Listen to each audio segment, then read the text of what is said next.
আজকে যে টাইপটা করাবো সেটার জন্য অবশ্যই আমাদের বিপরীত ম্যাট্রিক্স যেটা সেটা লাগবে আর কি। তো আশা করতেছি তোমার বিপরীত ম্যাট্রিক্সটা কোনো সমস্যা নাই। তাও ভাই এখানে এটা করিয়ে দেখেছি আমি, এগুলার ইয়েটা মানে কাজটা পাঠিয়ে দিই, বুঝছো? তো এখানে একটা ম্যাট্রিক্স দেওয়া আছে আমাকে, যে বি, এটা বি ম্যাট্রিক্স দেওয়া আছে এবং বলা আছে BC equal CB equal I three. এখন what the meaning of I three? I দ্বারা বোঝাচ্ছে আইডেন্টিফাই ম্যাট্রিক্স বা একক ম্যাট্রিক্স। যখন তোমাকে লিখবে আই টু তখন হবে 1001, আর যখন তোমাকে লেখা হবে আই থ্রি, আই থ্রি দ্বারা বোঝাচ্ছে এটা 3 × 3 ক্রমের ম্যাট্রিক্স আর কি। আর যখন 2 লেখা হচ্ছে তখন 2 × 2 ক্রমের ম্যাট্রিক্স। তো যদি হয় আমার আই থ্রি, তার মানে 3 × 3 ক্রমের ম্যাট্রিক্স মানে হচ্ছে একটা, দুইটা, তিনটা, অর্থাৎ 3 × 3 ক্রমের ম্যাট্রিক্স তোমাকে বানাতে হবে, ঠিক আছে? আর যেখানে আমার প্রধান কর্ণ বরাবর যে ভ্যালুগুলো থাকবে সেগুলো হবে 1। এটাই হচ্ছে যে আই থ্রি আই টু যেটাই হোক এটার ভ্যালু নির্ণয় করার পদ্ধতি। তো এরপর দেখো, আমার যদি হয় বিসি ইকুয়াল আই থ্রি, তার মানে আমি যদি সি নির্ণয় করতে চাই তাহলে সি ইকুয়াল হবে বি, ওই পাশে গেলে বি ইনভার্স আই থ্রি। তার মানে বি এর ইনভার্স ম্যাট্রিক্সের সাথে আমি যদি আইডেন্টিফাই থ্রি অর্থাৎ আইডেন্টিফাই যদি ম্যাট্রিক্সটা যদি গুণ করে দিই তাহলে কিন্তু আমি সি ম্যাট্রিক্সটা পেয়ে যাচ্ছি। তাহলে আলটিমেটলি আমার এখানে কাজ হচ্ছে বি ম্যাট্রিক্সের ইনভার্স ম্যাট্রিক্সটা বের করা। তাহলে আমি যদি এই কাজটা করতে চাই তাহলে সেই ক্ষেত্রে আমরা একদম জেনারেল নিয়মেই করব, যেভাবে আমরা করেছি। তো প্রথমে বি ম্যাট্রিক্সের মান বের করলাম, সেটা হচ্ছে থ্রি। তো পদ্ধতিটা জানো, এই জন্য ডিটেলসে বলতেছি না। এরপর আমার কাজ হচ্ছে এখানে যে আমার 9টা ভুক্তি আছে, প্রতিটা ভুক্তিরই সহগুণক বের করে ফেলা। তো দেখতেই পাচ্ছ সহগুণক কীভাবে বের হলো। আমি বারবারই বলতেছি সহগুণক কিংবা বিপরীত ম্যাট্রিক্স বের করার প্রসেস যদি তোমার জানা থাকে, তুমি এই অধ্যায়ের কোশ্চেনগুলো সহজে অ্যান্সার করতে পারবা, কারণ এটা বারবার ঘুরে ফিরে আসবে ভিন্নভাবে বিভিন্ন টাইপে।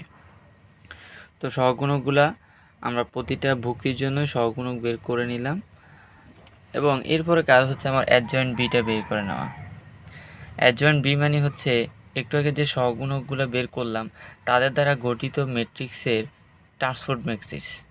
তাহলে আমি ওই গঠিত যে সহগুণকগুলো আমি পাইছি, যে 1 0 -1, দেখো লিখেছি 1 0 -1। এরপর আমার ছিল -2 3 4 -2 3 4, এরপর ছিল 3 -3 6 3 -3 6, এটা লিখলাম। কিন্তু এটা অ্যাডজয়েন্ট ভি না। অ্যাডজয়েন্ট ভি মানে হচ্ছে যে সহগুণকগুলো পাইছি সেই ভুক্তিগুলো দ্বারা গঠিত ম্যাট্রিক্সের ট্রান্সপোর্ট ম্যাট্রিক্স। অর্থাৎ আমি যদি এখন এটাকে ট্রান্সপোর্ট করে দিই তাহলে আমি অ্যাডজয়েন্ট বি পেয়ে যাবো। এই জন্য টি লিখে রাখছি। তাহলে আলটিমেটলি আমার ট্রান্সপোর্ট করে দেওয়া হলো। এই হচ্ছে আমার সারি, এটাকে কলাম বানালাম, এই হচ্ছে সারি, কলাম বানালাম, এই হচ্ছে সারি, কলাম তৈরি করে দিলাম। মানে সারিকে কলাম, কলামকে সারি বানালেই ট্রান্সপোর্ট ম্যাট্রিক্স পাওয়া যায়। মানে আলটিমেটলি আমার বি ইনভার্স ম্যাট্রিক্সের যে সূত্র সেটা হচ্ছে 1/b adjoint B. Adjoint B already আমি পেয়ে গেছি, লিখে দিলাম। আর বি এর মানটাও কিন্তু আমার জানা, সুতরাং আমি বি ম্যাট্রিক্সের ইনভার্স ম্যাট্রিক্সটা পেয়ে গেলাম। এখন একটু আগে আমি যে লিখে আসছি যে C equal B inverse I three.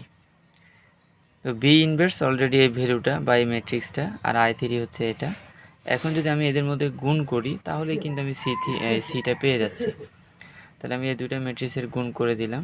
গুণটা খুবই সিম্পলি, কারণ যেহেতু তোমার এখানে এই আইডেন্টিফাই ম্যাট্রিক্স বা আই ম্যাট্রিক্স, তাহলে সেক্ষেত্রে এগুলোর ভ্যালুগুলো দেখো বেশিরভাগই 0 0।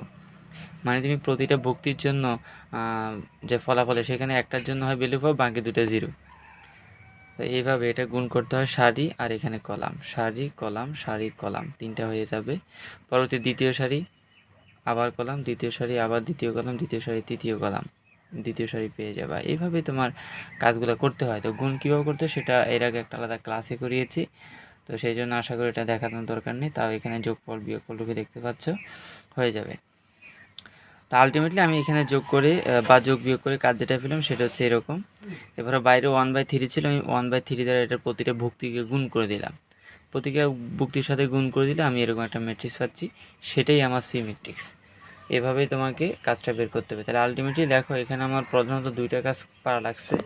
একটা হচ্ছে একটা ম্যাট্রিক্সের বিপরীত ম্যাট্রিক্স বের করতে পারি কিনা, এবং আরেকটা হচ্ছে একটা ম্যাট্রিক্সের সাথে আরেকটা ম্যাট্রিক্সের আমি গুণ করতে পারি কিনা। আর এখানে একটা বেসিক ধারণা ছিল, সেটা হচ্ছে যে একক ম্যাট্রিক্স চিনতে পারা। এরপর আমি এখানে দুইটা কাজও দিয়েছি তোমাকে, আমি অবশ্যই প্রতিটা পেজে হচ্ছে তোমাকে ছবি তুলে পাঠিয়ে দিব। তো তোমার হোমওয়ার্কগুলো করতে সুবিধা হবে। অবশ্যই হোমওয়ার্কগুলো করবা, করলে যখন আমাকে পাঠাবে আমি বুঝতে পারবো তোমার সমস্যা কোথায়, বা তুমি নিজেও বুঝতে পারবো যে কাজগুলো করা যাচ্ছে কি না। তো এইখানে হচ্ছে ভাইয়া তোমাকে 2টা হোমওয়ার্ক দিয়েছি, 1টা 2টা মানে একই টাইপের আর কি। এরপরে দেখো আমরা যে কাজটা এখন করব সেটা একেবারে নতুন। সেটা আমাকে যদি হয় ইনভার্স ম্যাট্রিক্স নির্ণয় করা, এটা নির্ণয় করতে বলছে। এবং এখানে বলেছিল যে এফ অফ এ ইকুয়াল 0, এটা তোমার এই ডাটাগুলো তোমাকে প্রশ্নের মধ্যে দিয়ে দিয়েছে যে এ ইকুয়াল এরকম একটা ম্যাট্রিক্স হলে F of x equal x cube minus x square minus 18x minus 30 হয়, তাহলে তোমাকে এবং যদি এফ অফ এ ইকুয়াল 0 হয় তাহলে এ ইনভার্স ম্যাট্রিক্স তোমাকে নির্ণয় করতে বলছে। এখন এফ অফ এ মানে কি, এই যে এফ অফ এক্সের জায়গায় তুমি যদি এফ অফ এ বসাও তাহলে তোমার এক্সের জায়গায় প্রতিটা জায়গায় এ বসবে, তাহলে তুমি এফ অফ এ মানে পাচ্ছ A cube minus A square minus 18a minus 30, তাহলে A cube minus x square x square না minus A square minus 18a minus 18। এখন তুমি যখন ম্যাট্রিক্স আকারে সাজাচ্ছ মাথায় রাখবা ম্যাট্রিক্সে কখনো সংখ্যা থাকে না, তোমার ম্যাট্রিক্সই থাকতে হবে। যেমন এখানে এটা একটা ম্যাট্রিক্স বোঝাচ্ছে, এ আছে, তার মানে এগুলো ম্যাট্রিক্স বোঝাচ্ছে, কিন্তু এটা কিন্তু ম্যাট্রিক্স বোঝাচ্ছে না, 30 কোনো ম্যাট্রিক্স না, ঠিক আছে। তাহলে এখানে আমি ম্যাট্রিক্স বানাতে কী করব, এখানে আই দ্বারা গুণ দিয়ে দিব। এটা অবশ্যই মাথায় রাখবা যে যখন কোনো সংখ্যা একলা থাকবে এইভাবে কোনো সমীকরণে, তখন তুমি সংখ্যার সাথে একটা আই বসায় দিবা, তাহলে সেটা ম্যাট্রিক্স বোঝাবে। তাহলে আমি এফ অফ এ নির্ণয় করলাম, আর এফ অফ এ ইকুয়াল কত, 0। এখন একটা জিনিস খেয়াল করে দেখো, তোমাকে বের করতে হবে এ ইনভার্স ম্যাট্রিক্স, কিন্তু এখানে কোনো জায়গায় কি এ ইনভার্স আছে, নাই।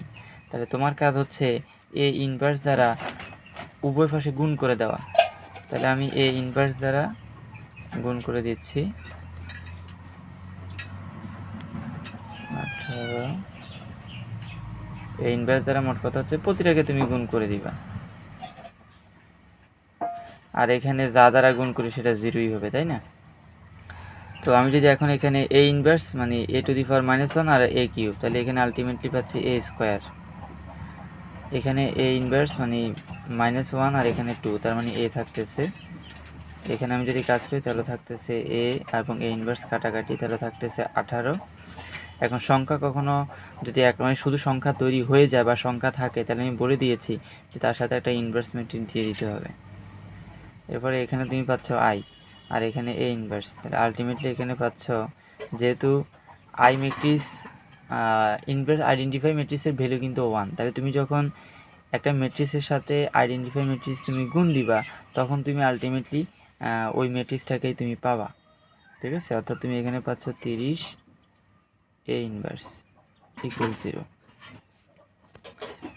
এবার দেখো আমি এ ইনভার্স দ্বারা গুণ দেওয়ার পরে গিয়ে আমার এখন এই মানটা বা এই সমীকরণটার মধ্যে একটা পদের মধ্যে এ ইনভার্স আসছে, তার মানে এখন যদি এদের কাজ করা হয় যোগ বিয়োগ গুণ যাই করি না কেন, আমি আলটিমেটলি এই ইনভার্সটা পাবো। তাহলে এটাকে একটু সাজিয়ে লিখি, তাহলে আমি পাচ্ছি আলটিমেটলি 13 এ ইনভার্স ইকুয়াল আমি পাচ্ছি এ স্কোয়ার মাইনাস এ মাইনাস 18i। তাহলে দেখো তুমি আগে এদের কাজ করে ফেলবা। তুমি যদি এ ইনভার্স এখন পেতে চাও তাহলে তোমাকে কিসের কাজ করতে হবে, এ গুণ এ, অর্থাৎ এ স্কোয়ার বের করে ফেলতে হবে। এ স্কোয়ার মানে কি, এ স্কোয়ার মানে এ গুণ এ। তো তোমার কাছে যেহেতু এ ম্যাট্রিক্স আছে, তুমি কিন্তু এ স্কোয়ার ম্যাট্রিক্সটা গুণ করে বের করতে পারবা। দ্বিতীয়ত তোমাকে জানা থাকা লাগবে এটা তো সরাসরি দেওয়াই আছে। তৃতীয়ত তোমাকে জানতে হবে 18i। তো আই মানে কি আর 18i মানে কি, এটা মূলত i3 হবে, কারণ যেহেতু আমি 3 × 3 ক্রমের ম্যাট্রিক্স নিয়ে কাজ করতেছি, এই জন্য এখানে আইটাও হবে 3। যদি আমি 2 × 2 ক্রমের ম্যাট্রিক্স নিয়ে কাজ করতাম তাহলে আইটা হতো i2।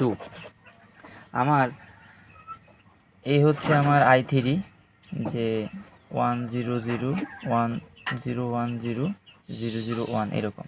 যখন আমাকে বলবে 18i3, তখন এই যে দেখো 18 দ্বারা প্রতিটা ভুক্তিকে তুমি গুণ দিবা। তো এখানে 18 দ্বারা গুণ দিলে হচ্ছে 18, এখানে 0 0ই হবে, এখানে 0, এখানে 18 হবে, এখানে 18 হয়ে যাবে, এরকম আর কি। তার মানে দেখো তুমি আলটিমেটলি এ স্কোয়ার আবার 18 i3, এটা যেহেতু তোমার বের করার অ্যাবিলিটি আছে বা তোমার কাছে মানগুলো আছে, তাহলে তুমি নিঃসন্দেহে এই ইনভার্স বের করতে পারবা। অর্থাৎ এখানে তুমি যোগ বিয়োগ করে যে ম্যাট্রিক্সটা তুমি পাবা, একটা ম্যাট্রিক্স তুমি পাবা, তারপরে তুমি এখানে এই ইনভার্স ইকুয়াল লিখে দিবা, কারণ 30 ওই পাশে গেলে 1/13 হয়ে যাবে। বাস, তোমার কিন্তু এই ইনভার্সটা বের হয়ে গেল। তাহলে এই হচ্ছে আমার সমীকরণ দেওয়ার মাধ্যমে, একটা ম্যাট্রিক্স দেওয়া আছে, একটা সমীকরণ দেওয়া আছে, এর মাধ্যমে কিভাবে বিপরীত ম্যাট্রিক্স নির্ণয় করা হয় তার প্রসেস। তো আমি তোমাকে এর মধ্যে একটা কাজও দিয়েছি, এই ম্যাট্রিক্স তোমাকে দিয়ে দিয়েছি, একটা সমীকরণ দিয়ে দিলাম। এখানে তোমাকে বলছি F of A equal identify matrix হলে ইনভার্স ম্যাট্রিক্স নির্ণয় করো। এখানেও তোমাকে যে কাজটা করতে হবে, এফ অফ এক্স দেওয়া আছে, F of A equal I, বা এফ অফ এ হবে তোমার এ কিউব মাইনাস এ 2a কিউব মাইনাস এই প্লাস হচ্ছে 3a ইকুয়াল আই। এখন দেখো এখানেও তোমার কিন্তু এ ইনভার্সটা নাই, তাহলে তোমাকে এ ইনভার্স দ্বারা উভয় পক্ষে গুণ দিবা। গুণ দিলে তুমি নিজেই দেখবা যে আলটিমেটলি আমার মানে ইনভার্স ম্যাট্রিক্সটা চলে আসছে। আশা করি পারবা। আর এটা আরও সিম্পলি, ওটা থেকে এটা আরও সিম্পলি, ঠিক আছে? না পারলে অবশ্যই ভাইকে জানাতে হবে। আমরা এটা একটা টাইপ ছিল, দুটো টাইপ অলরেডি চলে গেছে, আমরা তৃতীয় টাইপে, আজকে তৃতীয় টাইপের ম্যাথগুলো হচ্ছে এরকম যে একটা ম্যাট্রিক্স দিয়ে তোমাকে বলছে যদি এটা ব্যতিক্রমী ম্যাট্রিক্স হয় তাহলে এখানে ভিতরে থাকা চলক যেটা বা ভেরিয়েবল যেটা এ, তার মানটা কত। এখন ম্যাট্রিক্স যদি ব্যতিক্রম হয় তাহলে তার নির্ণায়ক বা ডিটারমিনেশন হচ্ছে 0, ঠিক আছে? এটা হচ্ছে ব্যতিক্রমী ম্যাট্রিক্স হওয়ার শর্ত। তার মানে ডিটারমিনেশন ইকুয়াল 0। আমি যদি আবার এদের মধ্যে ডিটারমিনেশন করি তাহলে আলটিমেটলি আমি এর ভ্যালুটা পেয়ে যাব। তাহলে আমি এর সাথে একে গুণ করছি, এর সাথে একে গুণ করলে পাচ্ছি এ স্কোয়ার মাইনাসে মাইনাসে প্লাস এ স্কোয়ার প্লাস মাইনাসে মাইনাস এ কে এ, এটা তুমি পারবা। মাইনাস 6 দুগুণে 12 ইকুয়াল 0।